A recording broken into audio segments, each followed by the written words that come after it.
Hey guys, welcome back to John's RC. So today we have a special treat for you. We're not at our usual flying field, we're actually at Planes of Fame Museum at Chino, California.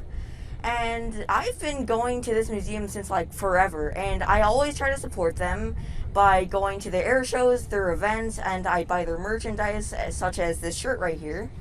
So yeah, today there's a special event where they're going to demonstrate a live F4U Corsair. It's apparently the oldest but still functional Corsair, and this is supposed to be the same F4U that flew for the South and Central Pacific for the Marines during World War II. So I'm so excited to see their 2,000 horsepower radial engine come to life and see the model fly. So let's take a look around the museum and then see the Corsair take to the air.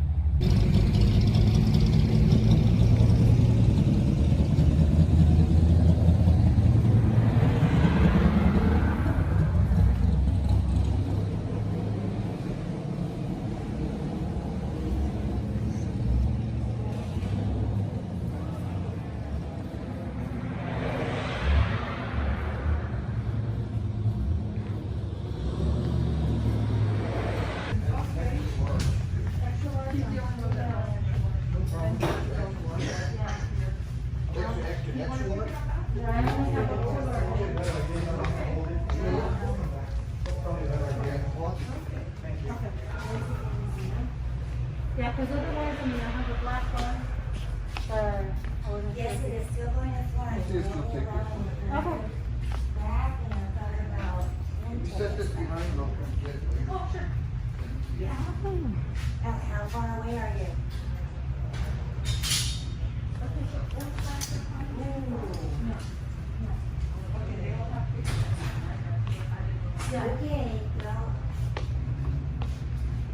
Okay. Let's go outside. One moment. Yes, just one moment.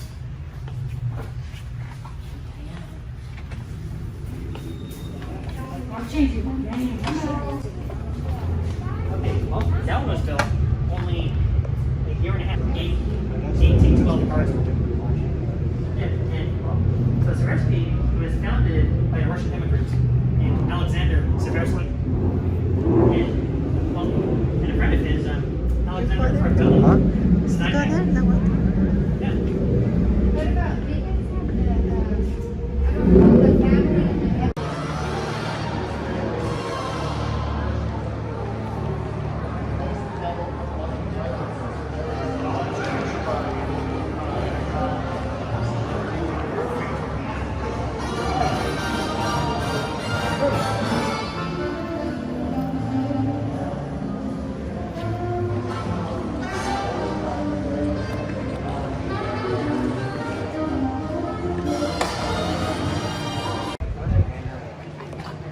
Oh, well, that's what they're mimicking. It's showing like it was.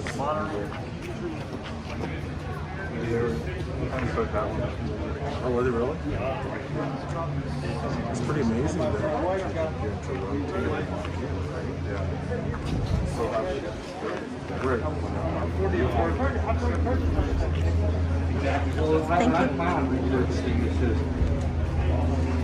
What you do, a lot of times I would want to get the initial purchase in and then give it a little time. The aircraft behind me is the VOT F4U Corsair. F4U that's Navy parlance. So we have in the Second World War, we had the United States Army Air Force and the United States Navy. And then, even though they don't like to hear themselves referred this way, a branch of the Navy, the United States Marine Corps. Sorry to any Marines. I know Marines and Navy, even though they're part of the same team, sometimes don't see eye to eye, as do the Navy and the Army. So if you were a fighter aircraft in the Army in World War II, you would have had a designation of the letter P in front of your number. So that over there is a P-51 Mustang. We also have in the collection a P-47 and a P-40. What does P stand for, anyone? Pursuit. Pursuit, because the Army says your mission is to pursue the enemy and destroy them, and the Navy said, the heck with that. This is a fighter. This is an aircraft that goes out and it looks for trouble, and when it finds it, it deals with it, and that's why we call them F. So this is a fighter. This is the fourth fighter built by the company with the designation of U. So why is a company called VOT a U? Well, it says because Volte already had the V, so they said, VOT, you get the U. So F4U, fourth fighter built by VOT. This is what's known as a 1A. The first variant, but a little bit different, so an A designation. So this is an F4U-A Corsair.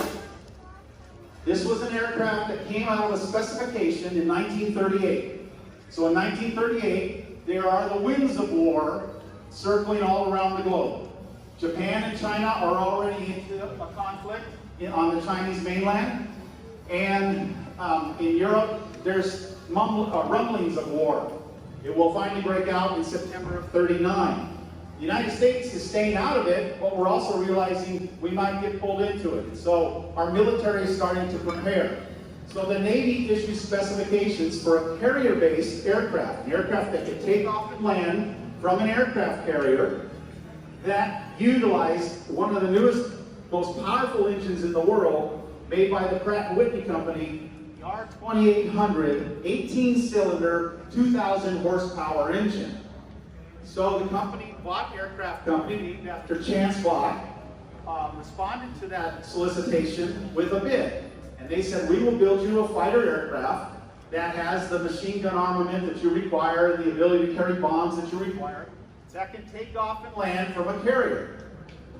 And so they started the design. One of the first things they realized was an engine this powerful needs a very big propeller. And so from tip to tip, the propeller is 13 feet 4 inches. So they realized that's a big propeller on an airplane. So in order for us to do it in the conventional sense, the landing gear is going to be 6 feet tall. And the Navy says, huh, you can't land an aircraft on a moving, pitching aircraft carrier with 6 foot tall landing gear. It'll bounce too much and it won't work. So the engineers at VOT came up with a unique idea. And you'll notice how the wings on the Corsair are shaped. It's what's called an inverted gull wing. It goes up, down, and then back up. And that allowed the landing gear to be positioned at the low point, which makes it only 3 feet 4 inches from the ground. And the Navy said, we like that. We like that very much. We think this will work. Because aerodynamically, you've also just improved the aircraft by the way that the wing root goes into the fuselage. See, aircraft don't like to have a lot of things that hold them back. And one of the Navy specifications for the Corsair, in fact, the first one was, it has to be fast. And the second one was, it has to be fast. And the third one was, it has to be even faster than that. And so they said, if you can make it aerodynamic like this, it will be very fast. And so VOT's very proud of that fact. In fact, the Navy's very proud. They say, tell you what, VOT, we want to change the spec a little bit. Instead of just one machine gun in the wing, on the left and right side, for a total of 2 50 caliber machine guns, and they also put a 50 caliber up in the cowling and a 30 caliber in the cowling that would fire through the propeller, synchronized with the propeller. The Navy says, we want to change that. We want to put 6 50 calibers, 3 in each wing. And VOT says, well, that's a problem. We put the fuel tank right where those guns need to go. And they said, but we can do this. We can instead move the fuel tank immediately behind the engine. All we have to do now is move the pilot 3 feet back. So when you look at most aircraft, you'll see that the cockpit, the area the pilot sits in, sits immediately over the wing. Not on the Corsair. He's behind the wing. So now as he's looking down, he sees a lot of wing, he sees a big propeller, he sees a big cowling around the engine. He doesn't have much visibility. And now he has to land on a pitching, rolling, small little piece of land known as an aircraft carrier in the middle of the ocean. And during the early tests, they found it was nearly impossible to do. The aircraft would stall and sometimes just whoop, right, flip overboard and fall into the ocean. Other times he couldn't line up accurately and he began to bounce. Even with the lower landing gear, they had a problem with the struts. And so the Navy, who had ordered 1,500 of these aircraft, suddenly realized they had an aircraft that couldn't take off and land on a carrier. So what does the United States Navy do when it has something it can't use? Gives it to the Marines. That's right, it gives it to the United States Marine Corps. And that's exactly what they did with the Corsair. And the Marines used this on the islands in the South Pacific, islands like Guadalcanal, Bougainville, and so on. And fighter squadrons called VMFs flew this type of aircraft off of those islands. And they carefully and slowly marched the Japanese out of the South Pacific. Now the Japanese had an aircraft called the A6M0. And we have the only authentic A6M0 here in the museum's collection.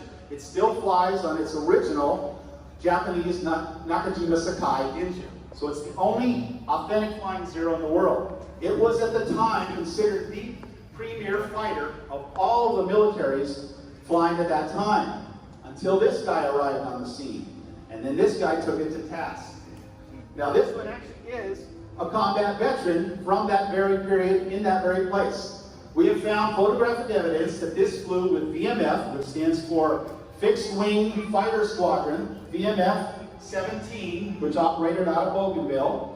And it's also possible, because they use the central repair depot, that this aircraft may have been shared with other VMF squadrons, including VMF 216, VMF 215, and some of you may remember a VMF called VMF 214, known as the Black Sheep Squadron. And who was the commanding officer of Black Sheep Squadron? Greg Pappy Boynton. And there's another connection to this aircraft. Anyone remember in the 1970s, those of us with gray hair, a little television series on NBC called Black Sheep Squadron? I'm actually here today probably because of that TV show. That thing just fixated me on World War II and World War II aircraft. And this aircraft actually appears in the second season of that series. We restored it in 1976 in time for the second season of Black Sheep. So there is a connection even to VMF 2114, even if it's through a television series. The Corsair went on to distinction. Over 12,571 of them were built. They have the distinction of being a fighter that was in production longer than any other fighter up to that time, from 1942 until 1953. They fought in the Second World War. They also fought in the Korean conflict. They also fought for the French in the Indo-Chinese War, which later became the Vietnam War. And they continued to fight into the 1970s. They were in something called the Soccer War between Honduras and El Salvador. And they had the distinction of being the last combat between the Corsair was one Corsair from Honduras shooting down another Corsair from El Salvador. So they're fighting on both sides of the enemy by that time, or both sides of the conflict. This particular aircraft was built on August 31st, 1943. It was built in Stamford, Connecticut by the Block Manufacturing Company. Corsairs were also built by Goodyear and also by a company called Brewster. Vaught ended up making over 7,800 of them.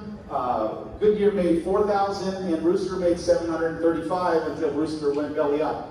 And so the 12,000 Corsairs, there's only about 80 of them left today. And out of that 80, 20 of them fly. And this is the oldest flying Corsair currently in the world. There is one that might have it be under restoration to fly in New Zealand, but right now she's the oldest flying Corsair in the world. And we're about to see her take to the skies. It has, like I said, the 650 calibers. It had the ability to take up to 2,000 pounds of bombs or 8 high-velocity air rockets. It could also use that. So later in the war, it became what we know as a ground attack aircraft, where it's actually attacking enemy troops on the ground to clear the way. So it was used in the Okinawa campaign in Iwo Jima to help clear the way for the Marines and the Army to advance. This particular aircraft, after the war, somehow makes its way out of the combat zone. It goes from the South Pacific to the Central Pacific. It flew with VMF 441 in the Central Pacific. We had the honor to meet two men who actually flew this aircraft with VMF 441. Sadly, they're both gone now. But we reunited them with this aircraft nearly 80 years later. And then somehow it makes its way back to San Diego. At the end of the war, it's sold to 20th Century Fox. They put it in a couple unmemorable movies. And then they use it for a different purpose. They fold up the wings, and they wheel it onto a movie set, they crank up the engine, and now they have a giant wind machine for a storm scene. And believe it or not, our Nautilus was actually used for the same purpose with MGM. So we rescued it in '71 and realized it deserved a little better than a wind machine for the movies. And so we restored it to flight in the next 4 or 5 years, and then we started flying it.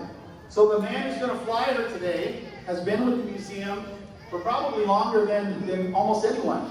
There's a group of young people who are no longer young people who are known as the Chino kids. They were little flies that hung around the airport. And so Robbie Patterson was a Chino kid, and he got to know another Chino kid by the name of Steve Hinton, and another one by John Maloney, and they still have formed lifelong friendships. And Robbie has been part of the museum really for almost 40 years. Robbie can fly pretty much everything that we have that fly. One of the unique things about Planes of Fame, we have 100 aircraft here at the Chino location. We have another 40 at our Arizona location, which sadly is closed because of COVID. Out of that 140 aircraft, about 40 of them fly. And so you're about to see one of those, and Robbie can fly pretty much all 40 of them. There's probably maybe half a dozen that he doesn't fly, but he probably could if he needed to. This is a guy who can literally become one with this aircraft. The Corsair is a challenging aircraft to fly. What we're going to do is we're going to tow her out. Robbie's going to just say hi, and then after he flies, he'll be over by the aircraft when he parks it, and he'll be there to answer any questions you might have about what it's like to sit in the cockpit seat. I can tell you what it's like from a historical perspective, but I have no idea what she's like up in the actual cockpit, and Robbie can answer that. Robbie, get over here.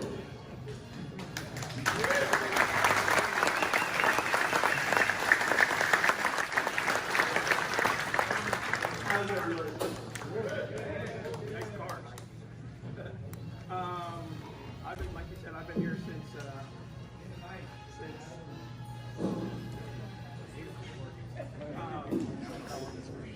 we're gonna we'll tow the airplane out. Started up, everybody can watch it start. It's gonna roll that smoke out first. It's around it leaks oil. It's like a Harley. It doesn't leak oil, it doesn't have it.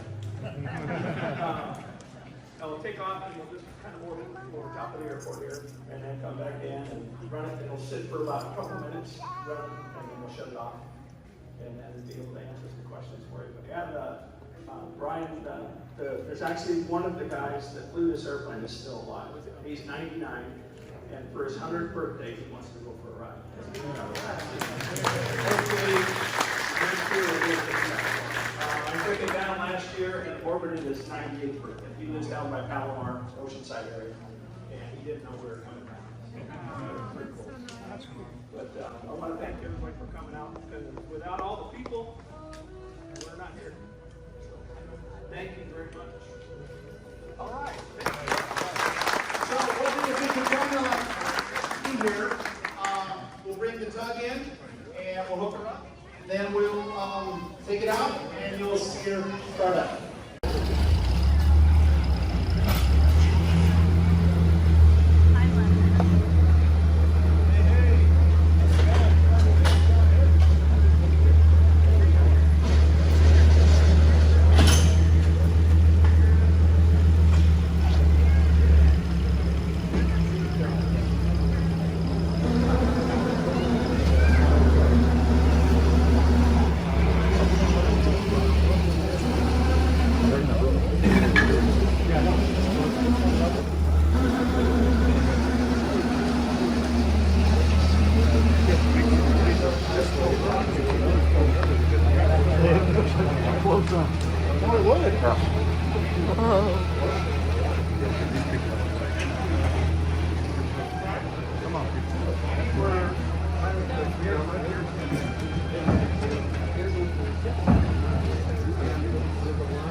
Is what?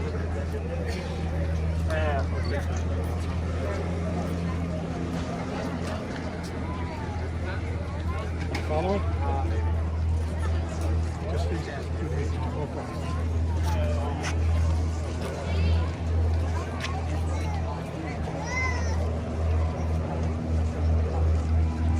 stay in the front.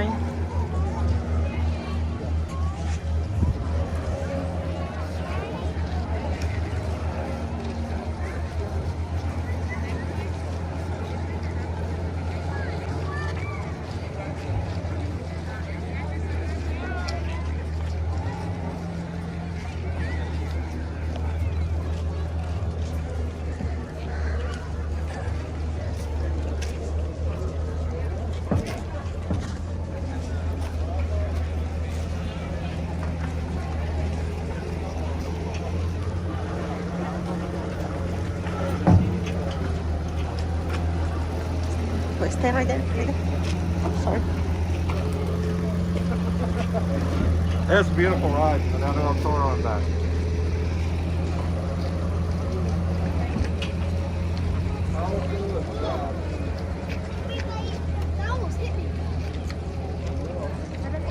You could have said I got ran over by a Corsair.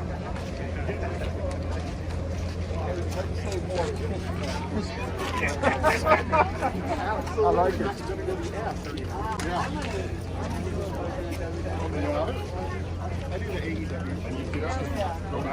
I think social distancing is going to hell. Yes, it is. Yeah, pretty much. Okay, let's go.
They all belong to the same club.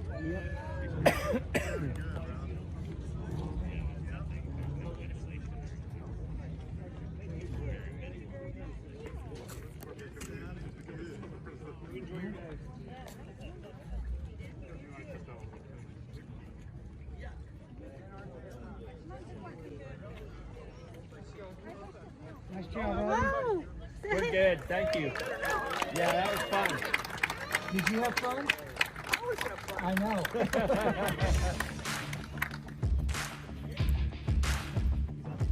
Driving a Cobra. They might argue with you. Yeah, that's great or something. Yeah. You get